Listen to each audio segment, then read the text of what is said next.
C'est une sorte de photographie que tout le monde scrute, commente, analyse.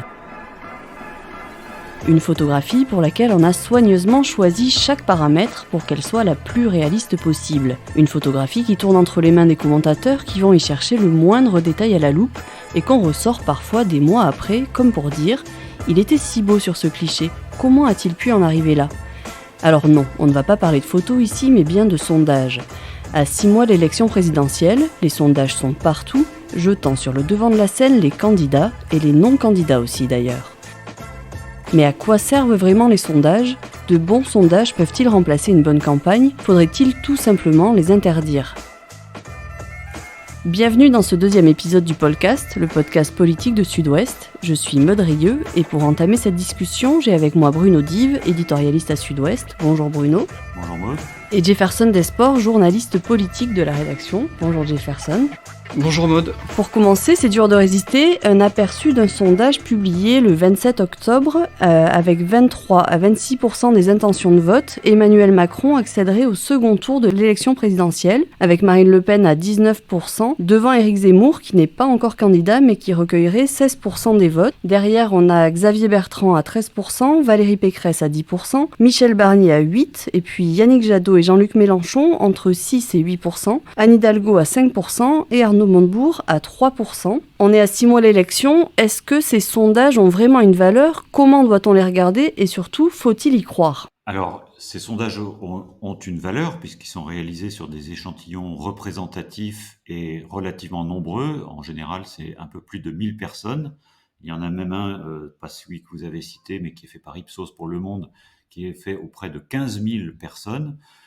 Donc, ce sont des instruments sérieux, mais qu'il faut prendre et analyser pour ce qu'ils sont, c'est-à-dire une photographie d'un instant une tendance. Ce qui est intéressant, c'est d'observer aussi les sondages, plusieurs sondages de suite, et ça permet de déceler certaines tendances. Et là, on voit d'ailleurs qu'ils sont très stables depuis la rentrée du mois de septembre. Mais les sondages à 6 mois d'une élection sont à prendre avec encore plus de pincettes tout simplement parce que la moitié des Français soit ne savent pas encore s'ils vont aller voter ou s'ils vont voter, ne savent pas encore pour qui ils vont voter. Donc on est encore dans une grande marge d'incertitude et voilà pourquoi il faut bien regarder aussi dans les sondages, surtout en ce moment, non seulement le chiffre rond, mais la marge d'erreur qui est toujours indiquée par les sondeurs, ainsi que la fourchette. En général, la plupart des sondages indiquent une fourchette. Vous voyez, pour Emmanuel Macron, le sondage que vous citiez, c'était entre 23 et 25%. Alors c'est aussi selon les hypothèses, mais c'est aussi selon la marge d'erreur. C'est à prendre avec des pincettes, vous dites, mais ces sondages sont quand même utilisés pour justifier une possible candidature. Je vous propose d'écouter un extrait sonore. C'est Damien Abad, le président du groupe Les Républicains à l'Assemblée nationale. Il était invité de France Inter il y a quelques semaines, et voilà ce qu'il disait.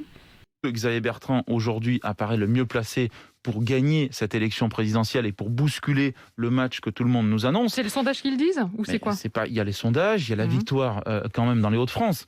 C'est celui qui a eu le plus grand écart entre ce que les sondages lui annonçaient et les résultats finaux. Xavier Bertrand serait le meilleur candidat, notamment parce qu'il est le mieux placé dans les sondages. Est-ce que c'est un argument valable ou c'est de la facilité intellectuelle ? Évidemment, pour la droite, on regarde qui est le mieux placé. Maintenant, la droite n'a pas réglé tous ces problèmes loin de là, puisque Xavier Bertrand, pour être candidat à la présidentielle, il faudra d'abord qu'il gagne la primaire de la droite. Et ça, c'est pas fait, puisqu'il n'est pas tout seul sur la ligne de départ de cette première étape, puisqu'il y aura Valérie Pécresse, mais aussi Michel Barnier notamment, Éric Ciotti aussi.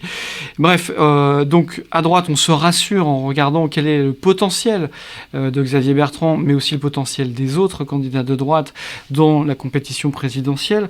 Maintenant, ces sondages-là, il faut les prendre, en tout cas le sondage du 27 octobre, celui dont parlait Bruno et dont vous parliez, Maud, il faut le prendre toujours avec beaucoup de pincettes parce que tous les candidats ne sont pas déclarés. Donc on a bien une photographie à l'instant T, une photographie qui prend en compte évidemment la candidature d'Emmanuel Macron, mais elle n'est pas encore officielle, elle ne fait pas de doute, mais elle n'est pas formulée, elle n'est pas déclarée.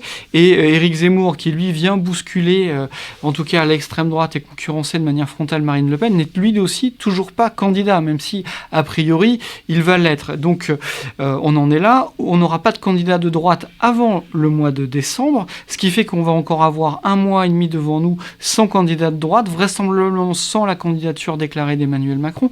Donc, au fond, on va avancer dans une situation où tout ne sera pas donné, où on n'aura pas tous les éléments.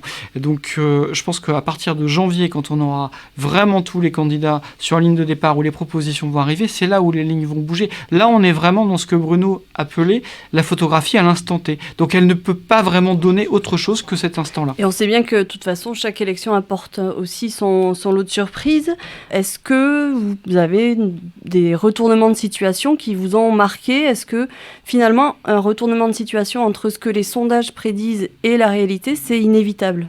Alors les sondages ne prédisent pas justement, hein, c'est bien, ils photographient encore une fois un instant. Donc il ne faut pas, parce que aujourd'hui on dit que Emmanuel Macron l'emporterait au premier puis au deuxième tour, dire qu'ils prédisent l'élection d'Emmanuel Macron. C'est aujourd'hui, si on votait, Emmanuel Macron serait probablement réélu.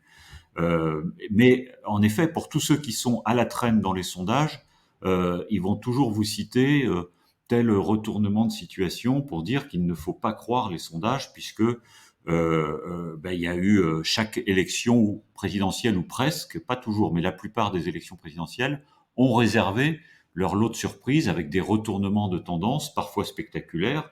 Il y a celui de la dernière élection présidentielle, vous vous souvenez, avec le candidat de droite qui devait être Alain Juppé, qui a été finalement François Fillon, et qui était élu dans un fauteuil, et on sait ce qu'il est advenu.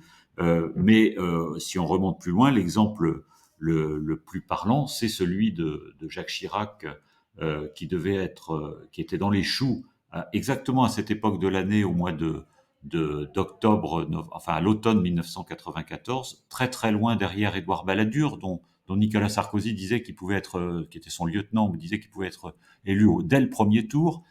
Et c'est pour ça que Jacques Chirac s'était déclaré très tôt pendant la campagne, le 4 novembre, donc à peu près en ce moment, c'est-à-dire près de 6 mois avant l'élection, parce que lui, il avait un handicap à rattraper et qu'il avait besoin de temps et d'être présent et de crédibiliser surtout sa candidature. À ce propos, je vous propose d'écouter, c'est Arlette Chabot qui en 1995 justement reçoit Jacques Chirac sur France 2. Quoi qu'il arrive, j'irai jusqu'au bout dans cette campagne présidentielle, M. Chirac. Vous parlez sérieusement là, ou vous faites de l'humour? Donc il y a cette réponse de Jacques Chirac qui marque un blanc et qui dit « Vous parlez sérieusement, vous faites de l'humour ». À ce moment-là, c'est vrai que c'était absolument pas le favori dans les sondages. Et après... Alors, cette séquence, si j'ai bonne mémoire, a été tournée, enfin cette interview avait lieu fin janvier 1995. Jacques Chirac fait un peu la surprise parce que il se doutait bien qu'on pouvait poser la question, mais il fait un peu de cinéma, mais en tout cas, il n'a pas apprécié. Et il en a beaucoup voulu ensuite à Arlette Chabot et au service public. Mais manque de chance, la situation s'est retournée en sa faveur quelques semaines après, en février 1995. Les courbes entre Jacques Chirac et Édouard Balladur ont commencé à se croiser et pour finalement ne plus se recroiser. Et c'est Jacques Chirac qui a fait la course en tête et qui a été, comme on le sait, élu, enfin qui a gagné le premier tour face à Édouard Balladur, avec une marge moins importante cependant que ce que ne prévoyaient les derniers sondages qui ont été réalisés avant l'élection. Mais cette remontée, on ne disait pas encore remontada, cette remontée du tréfonds du diable Vauvert de Chirac est restée dans les annales comme une référence, et c'est une sorte de bouée de sauvetage pour tous ceux qui, hier ou aujourd'hui, sont en perdition dans les sondages. Jefferson en a aussi l'exemple de la primaire de la droite, la dernière, avec la Juppé maniaque. Complètement, et Bruno il y a fait allusion tout à l'heure, mais si on reprend les sondages de septembre 2016, c'est-à-dire bien avant la présidentielle de 2017, mais en tout cas on était à peu près à la même période que maintenant, le président élu aurait dû être ou Alain Juppé, ou Nicolas Sarkozy, ou François Fillon, ou Bruno Le Maire. Donc voilà, quelle était la projection à ce moment-là ? Personne ne voyait Emmanuel Macron président de la République, et pourtant c'est ce qui est arrivé. Donc oui, il y a des retournements, c'est ce qui fait d'ailleurs tout l'intérêt d'une campagne présidentielle, c'est que rien n'est écrit à l'avance. Mais pour revenir sur un exemple, pendant la campagne de la primaire de la droite et du centre de 2016, nous avions reçu François Fillon pour le grand oral Sciences Po Bordeaux Sud-Ouest, et c'était moi qui l'animais, et on lui avait demandé s'il était prêt à se désister en faveur de celui qui était le grand favori des sondages, c'était Alain Juppé. Donc vous voyez un peu comme on s'est tous trompés, parce qu'il avait souri à ce moment-là, les débats télé n'avaient pas encore commencé, et François Fillon n'avait pas encore commencé à faire son retard, et finalement a tout emporté sur son passage, et écarté d'un seul coup à la fois Alain Juppé et Nicolas Sarkozy. Donc tout ça invite à la plus grande prudence, et les retournements, bien entendu, qu'ils servent à motiver ceux qui sont à la traîne dans les sondages, parce qu'il faut bien se raccrocher à quelque chose. Bruno parlait de bouée de sauvetage, c'est clairement ça. Mais encore une fois, on ne peut pas aller au-delà de l'instant T. Ils ne sont pas prédictifs. Ils donnent un sentiment. Ce sentiment mérite toujours d'être confirmé. Et c'est pour ça qu'aussi, on a une avalanche de sondages. On peut dire que les sondages, c'est un peu l'opium à la fois des candidats, mais aussi des journalistes et des commentateurs qui scrutent tout ça à la loupe. Mais on est dans une époque qui est différente, je pense, des années de 1995 ou de même 1980. Enfin voilà, une époque différente avec beaucoup de sources d'informations, des réseaux sociaux qui sont très présents et des sondages dont on parle sûrement beaucoup plus à une certaine époque, et avec un effet où les candidats qui sont en tête des sondages, on va en parler beaucoup plus, et donc il y a forcément un effet d'entraînement. Donc à l'heure actuelle, est-ce que faire une bonne campagne, ça peut encore compter ? Oui, les sondages, moi, je suis pas tellement d'accord avec cette idée qu'on a changé d'époque en ce qui concerne les sondages. Évidemment qu'on a changé d'époque en ce qui concerne les médias, la politique, mais les sondages ont toujours eu une place très importante.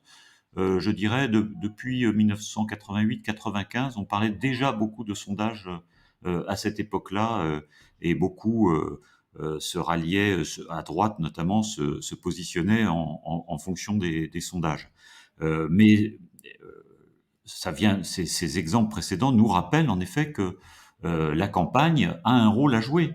La campagne est là pour démentir éventuellement ce qu'ont dit les sondages à un moment donné, ou pour les confirmer, mais les sondages ne doivent pas être des acteurs de la campagne, simplement des thermomètres d'une campagne, et les acteurs, ce sont les hommes politiques ou les femmes politiques, les candidats, et on a bien vu que des campagnes servent à quelque chose.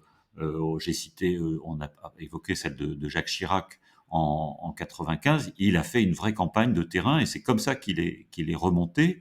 On pourrait citer beaucoup d'autres exemples. La campagne de Nicolas Sarkozy en 2007, même s'il a fait tout le temps plus ou moins la course en tête, il a conforté son avance. En 2012, il a rattrapé son retard en faisant campagne. Il avait un gros retard sur le candidat socialiste qui a été finalement François Hollande. François Hollande rappelle volontiers que les sondages lui accordaient, une fois qu'il a été désigné par le Parti socialiste en octobre 2011, certains sondages lui accordaient jusqu'à 62% des voix face à Nicolas Sarkozy. Lui n'y a jamais cru, et il disait à ses proches, mais vous inquiétez pas, ça va baisser. Et c'est ce qui s'est produit. Les écarts se sont resserrés parce que Nicolas Sarkozy, notamment, a fait une campagne à l'arraché, avec les dents, qui a coûté d'ailleurs très cher, ce qui lui vaut ses ennuis d'aujourd'hui. Mais une campagne, ça a un rôle à jouer, oui, en effet. Et heureusement, d'ailleurs. Je rebondis sur ce que dit Bruno, Maud, mais oui, la campagne a son rôle à jouer, bien entendu, et ça peut venir contrebalancer, d'ailleurs, cette question, c'est est-ce que les sondages ont c'est une prophétie autoréalisatrice. Donc c'est ce que certains veulent croire, ce que d'autres veulent faire démentir, mais si on prend 2007, la présidentielle de 2007, les sondages avaient vu la victoire de Nicolas Sarkozy. En tout cas, il a fait la course en tête, il a confirmé. Donc à cet égard, 2007, c'est pas une prédiction, en tout cas les sondages sont dans le juste. Mais là où la campagne a été vraiment intéressante, c'était la dernière. Si on prend la présidentielle de 2017, il y a des faits de campagne. On a le ralliement de François Bayrou le 22 février 2017 à Emmanuel Macron. On a un son, vous avez le son, on va l'écouter parce que c'est vraiment un des tournants de la campagne. Parce que les Français sont désorientés et souvent désespérés. J'ai décidé de faire à Emmanuel Macron une offre d'alliance. Je lui dis, le danger est trop grand, il faut changer les choses et le faire d'urgence. Unissons nos forces pour y parvenir. Voilà, donc là on est en pleine séquence Penelope Gate, la droite est en train d'exploser. François Bayrou laissait planer le suspense quant à une éventuelle nouvelle candidature de sa part. Finalement, il se rallie Emmanuel Macron et ça lui apporte les 4 à 5 points qui changent tout et qui le propulsent dans les sondages déjà virtuellement qualifié pour le second tour. Et il n'en sortira plus après. Il sera toujours virtuellement qualifié. Mais pour revenir pour le second tour, mais pour revenir sur l'intérêt de la campagne, 2017 c'est vraiment un cas d'école parce que pour la première fois, les sondeurs sont vraiment mis sous pression et à une semaine du premier tour, on ne voit pas qui va sortir réellement du chapeau. On a 4 candidats qui se tiennent autour de 20%. Avec les marges d'erreur, plus personne ne donne le ticket du deuxième tour. Et on a Emmanuel Macron, Marine Le Pen, François Fillon et Jean-Luc Mélenchon. Et tout ce petit monde a fait une campagne vraiment différente. Mais Fillon est exposé dans l'affaire Pénélope. Il tient jusqu'au bout malgré tous les coups qu'il reçoit. Malgré les petites phrases, sa mise en examen. Rappelez-vous quand il avait dit qu'il imagine le général de Gaulle mis en examen. Voilà, on a rebattu toutes les cartes. Mélenchon avance lui aussi dans son couloir. Il sort avant le premier tour, il sort avec sa campagne en hologramme. Il est présent dans quatre meetings différents. Marine Le Pen elle déroule aussi sa campagne, certaine de sa bonne fortune. Et Emmanuel Macron est en train lui aussi de tout renverser. Mais là, on a du brouillard. Dans les précédentes élections, les écarts sont plus nets, les écarts sont creusés et ça apparaît dans les sondages. Là, 2017, ça marque un tournant, ça marque une rupture. On peut aller jusqu'à une semaine du premier tour sans y voir clair. Et là, c'est là où ça devient intéressant et c'est là où la campagne reprend tout son sens et où les sondages, finalement, prennent un pas de côté et sont mis en retrait. Du coup, est-ce qu'il ne faudrait pas interdire les sondages ? Est-ce que c'est une question qui se pose? Alors, il y a le biais, c'est là où il y a un biais des sondages. Jefferson parlait de Jean-Luc Mélenchon, qui s'est vu au second tour, qui du coup était très déçu. Vous vous souvenez de cette espèce de bouderie le soir, il avait un peu disparu, il était même carrément déprimé. Ensuite, il refuse d'appeler à voter Emmanuel Macron contre Marine Le Pen. Il s'est vu au second tour l'espace de quelques jours et même de quelques heures, le 23 avril 2017. Et du coup, il a transformé l'or en plomb parce que il a fait un excellent score, 19%, c'était malgré tout inespéré pour lui. Alors vous me direz, quand on se présente, c'est pour gagner, mais malgré tout, il avait fait un très bon score et il en a fait une espèce de défaite, de contre-performance par son attitude. Alors vous dites interdire les sondages, ça peut aussi avoir un effet pervers. L'interdiction des sondages, on l'a oublié, mais il y a eu une élection une campagne pendant laquelle les sondages ont été interdits, en tout cas de publication, parce qu'il n'est jamais interdit de faire des sondages. La question, c'est de savoir s'il faut les publier. Et en 2002, il avait été interdit de publier les sondages pendant la semaine précédant le premier tour. Or, cette semaine-là, les courbes entre Jean-Marie Le Pen et Lionel Jospin se sont croisées. Les sondeurs l'avaient bien mesuré. Sauf que les gens, à l'époque, il n'y avait pas tous les réseaux sociaux, donc il n'y avait pas toutes les fuites qu'on observe aujourd'hui, y compris le jour de l'élection. Les électeurs, la plupart des Français ne le savaient pas. Et on peut se demander si les électeurs de gauche, qui soit ne se sont pas déplacés, soit se sont dispersés sur d'autres, entre guillemets, petits candidats, s'ils avaient eu connaissance de ces sondages, n'auraient pas voté utile, c'est-à-dire voté Jospin, et si l'élection présidentielle n'aurait pas pris une toute autre tournure, avec le match, le duel qui était attendu entre Chirac et Jospin, et qui là, du coup, était beaucoup plus ouvert. Donc, vous voyez, on dit toujours les sondages ont un effet pervers, mais moi, je pense que l'interdiction des sondages peut avoir un effet encore plus pervers. Sur ce point-là, on peut en tout cas rappeler, et Bono le disait au début de ce podcast, c'est que pour l'instant, les gens ne sont pas encore certains d'aller voter. Donc il y a tout un tas de nuances. Donc la difficulté, c'est si on prend le sondage brut de décoffrage et qu'on s'en contente. Il faut toujours aller un petit peu plus loin. Et à la limite, c'est un peu comme les contrats d'assurance. Il faut aller lire la toute petite dernière ligne, le dernier alinéa pour bien mesurer ce qui est justement ce qui nous est proposé, cette lecture-là. Donc voilà, il faut les prendre avec une certaine distance. Ils existent. Je pense pas que ce soit totalement artificiel parce que c'est l'instant T. On a besoin de savoir savoir où on se situe, c'est des points de repère. Maintenant, on l'a montré avec Bruno, la campagne a son intérêt et rien n'est écrit d'avance. Merci beaucoup Bruno et Jefferson. Et merci aussi à vous, auditeurs, pour votre écoute. Si vous avez aimé cet épisode, n'hésitez pas à nous le dire et à le partager autour de vous. Vos retours et suggestions nous sont toujours très précieux. Et pour ne rien manquer du podcast, abonnez-vous sur Spotify, Apple Podcast, Google Podcast ou votre plateforme d'écoute habituelle. Et retrouvez-nous sur sudouest.fr. On se retrouve dans 15 jours pour un nouvel épisode. Et d'ici là, portez-vous bien.